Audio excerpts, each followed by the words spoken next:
নমস্কাৰ সকলোকে স্বাগতম জনাইছো আৰু নতুন বছৰৰ শুভকামনা জনাইছো। যোৱাকালি নতুন বছৰ উপলক্ষে মুখ্যমন্ত্ৰীয়ে ৰাজ্যৰ সাংবাদিকসকলৰ সৈতে এক বাৰ্তালাপত মিলিত হৈছিলে আৰু গুৱাহাটীৰ স্বনামধন্য সাংবাদিক সম্পাদকসকল সেই অনুষ্ঠানত অংশ লৈছিলে।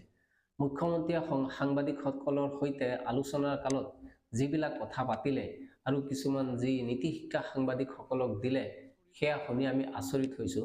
তাত উপস্থিত থকা সাংবাদিক আৰু মুখ্য সম্পাদকসকলে সেই কথাবিলাক কেনেদৰে গ্ৰহণ কৰে আমি নাজানো, কিন্তু মফচলী এগৰাকী সাংবাদিক হিচাপে মুখ্যমন্ত্ৰীৰ মুখত যেন আমি এক চেলেঞ্জৰ সুৰ শুনা পালো।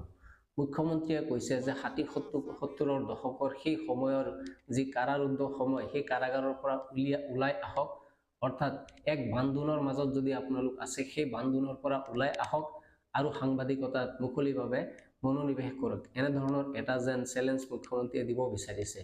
অকল এয়াই নহয়, মুখ্যমন্ত্ৰীয়ে এই কথাও কৈছে যে বৰ্তমান ছ'চিয়েল মিডিয়াৰ যুগ, ডিজিটেল মাধ্যমৰ যুগ, যি প্ৰতিষ্ঠিত চেনেল আছে, প্ৰতিষ্ঠিত বাতৰি কাকত আছে, বাতৰি কাকতৰ চাৰ্কুলেশ্যন অভাৱনীয়ভাৱে হ্ৰাস পাইছে আৰু যি প্ৰতিষ্ঠিত চেনেল আছে চেনেলবিলাকৰো ভিউৱাৰশ্বিপ অৰ্থাৎ TRP ক্ৰমে নাইকিয়া হৈ আহিছে। মুখ্যমন্ত্ৰীয়ে এটা পৰিসংখ্যাও আগবঢ়াব খুজিলে যে যোৱা 10 বছৰৰ যি চেনেলবিলাক আছে সেই চেনেলসমূহৰ গোটেই TRPৰ যি ভিউৱাৰশ্বিপ আৰু আজিৰ তাৰিখৰ ডিজিটেল মিডিয়াৰ এদিনৰ যি ভিউৱাৰশ্বিপ সেয়া তুলনা কৰিলে বহুত কথা ওলাই পৰিব। মুখ্যমন্ত্ৰীয়ে নিজে এই কথাবিলাক কৈছে। মুখ্যমন্ত্ৰীয়ে এইদৰে কথাবিলাক কৈ আৰু এটা ইংগিত দিলে যে মহাৰাষ্ট্ৰ বা উত্তৰ প্ৰদেশে যিদৰে ইতিমধ্যে তেওঁলোকে নতুন আইন, নতুন নীতি নিৰ্ধাৰণ কৰি ডিজিটেল প্লেটফৰ্মক তেওঁলোকে সকাহ দিবলৈ চেষ্টা কৰিছে, তেওঁলোকৰ তাত বিজ্ঞাপন প্ৰচাৰ কৰিবলৈ চেষ্টা কৰিছে। এক প্ৰকাৰ ডিজিটেল ক্ৰিয়েটৰসকলৰ সৈতে চৰকাৰে চুক্তিবদ্ধ হোৱাৰ এক ধৰণৰ কথা হৈছে মহাৰাষ্ট্ৰ আৰু উত্তৰ প্ৰদেশত। ঠিক তেনেদৰে এইটো চেনেল আৰু বাতৰি কাকতসমূহ সেই বান্ধোনৰ পৰা ওলাই নাহে, তেনেহ'লে মুখ্যমন্ত্ৰীয়ে কোৱা মতে তেওঁলোকেও ডিজিটেল মাধ্যমৰ আশ্ৰয় ল'বলৈ বাধ্য হ'ব, ডিজিটেল মাধ্যমৰ সহায় ল'বলৈ তেওঁলোক আগ্ৰহী থাকিব। এনেধৰণৰ মন্তব্যবিলাক প্ৰকাশ কৰিছে। মুখ্যমন্ত্ৰীৰ এনেধৰণৰ কথাবিলাক শুনাৰ পিছত আমাৰ চকুৰ সন্মুখত ভাহি উঠিল বিগত কিছুদিনৰ কেইটামান দৃশ্য। ৰাজ্যত ভূমি কেলেংকাৰীৰ যি প্ৰসংগ উত্থাপন হৈছিলে, সেই ভূমি কেলেংকাৰীৰ প্ৰসংগৰ পিছত নীলিম কুমাৰ, বিশিষ্ট কবি নীলিম কুমাৰ এটা কবিতা লিখিছিলে আৰু সেই কবিতাটি প্ৰাগ নিউজৰ ডিজিটেলত প্ৰকাশ হৈছিলে। সেই জন্তুটোৰ নাম কি? সেই শীৰ্ষক শিৰোনামৰ এই কবিতাটো যেতিয়া প্ৰাগ নিউজৰ ডিজিটেল মাধ্যমত তেওঁলোকে প্ৰকাশ কৰিলে, তাৰ পিছত কিছু সময় পিছত পুনৰ সেই কবিতাটি প্ৰত্যাহাৰ কৰা হ'ল। চেনেলটোৱে এই দাবী কৰিলে, এই অজুহাত তেওঁলোকে দিলে পাঠকসকলৰ ওচৰত, দৰ্শকসকলৰ ওচৰত যে অনুৰাগীসকলে আঘাত পোৱাৰ কাৰণে তেওঁলোকে এই কবিতাটি তেওঁলোকে প্ৰত্যাহাৰ কৰিছে। সেই অনুৰাগীসকল কোন তাকে লৈ সেই সময়ত বহুত চৰ্চা হৈছিলে। ঠিক তেনেদৰে বহু বাতৰি তেনেকুৱা ডিজিটেল মাধ্যমতহে প্ৰকাশ হৈছে, প্ৰতিষ্ঠিত সংবাদ মাধ্যম আৰু বাতৰি কাকতত প্ৰকাশ হোৱা নাই। বিগত সময়ত উজনিত এটা ঘটনা সংঘটিত হৈছিলে, তাৰ পিছত প্ৰতিবাদো সাব্যস্ত কৰিছিলে স্থানীয় লোকে, কিন্তু সেই প্ৰতিবাদত কোৱা হৈছিলে যে এগৰাকী মন্ত্ৰীৰ কনভয়ে এগৰাকী যুৱকক তেওঁলোকে মহতিয়াই নিছে। সেই বাতৰি ক'তো প্ৰকাশ হোৱা নাছিলে। হয়তো মুখ্যমন্ত্ৰীয়ে কোন অৰ্থত কৈছে আমি নাজানো, কিন্তু সেই সাংবাদিকসকল, তাত বহি থকা সাংবাদিকসকলৰ মনতো নিশ্চয়কৈ সেই সময়ত এই কথাবিলাক মনত পৰিছে যে কিদৰে আমি সেই বাতৰিবিলাক প্ৰচাৰ কৰা নাছিলোঁ, কিদৰে সেই বাতৰিবিলাক আমি পৰিৱেশন কৰা নাছিলোঁ। মুখ্যমন্ত্ৰীয়ে তেনেবিলাক কথা উনুকিয়াই দিয়েই আমাক আহ্বান জনাইছে নেকি যে আপোনালোক বান্ধোনৰ পৰা ওলাই আহক।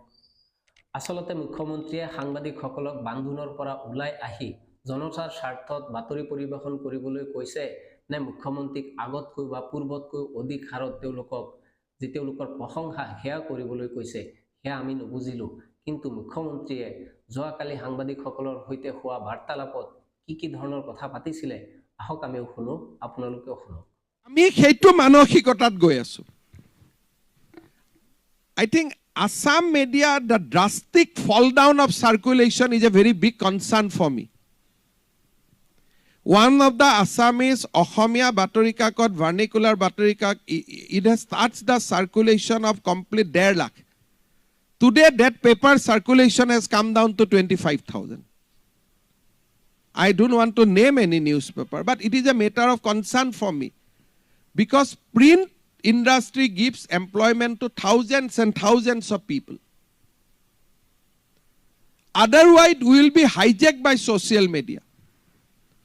অসমৰ গোটেইকেইটা টেলিভিশ্যন কম্বাইন টুগেডাৰ 4 বছৰ আগৰ ভিউৱাৰশ্বিপ এণ্ড আজিৰ viewership you compare it has drastically come down people are moving to YouTube people are moving to Facebook people are কালি মই এটা ডিজিটেলত এডভাৰটাইজ দিব লাগে অসমীয়া নতুন বছৰ শুভেচ্ছা মই ডিজিটেল মাৰ্কেটিং এজেন্সি এটা খুদিছিলোঁ যে মই এইটো দিম কিমান মানুহক ৰিচ কৰিব বোলে ছাৰ আপুনি মোক দিয়ক 50,000 rupees and your greetings will reach 3.5 crores accounts in Assam. তানে আজি অসমত 3.5 কোটি ফেসবুক একাউন্টস হৈছে I am deeply concerned about the future of media in Assam. We have to reorient ourselves. We have to reflect the society.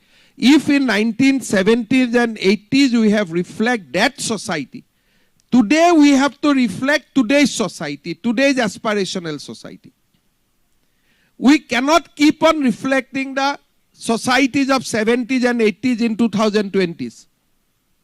মই কলো ভাষা আন্দোলন এতিয়া নাই it has resolved now you cannot create a disturbance between Assamese and Bengalis because people has decided to resolve it. These was issues of my generation but for my son it is immaterial. For him semiconductor is important, for him defense corridor is important.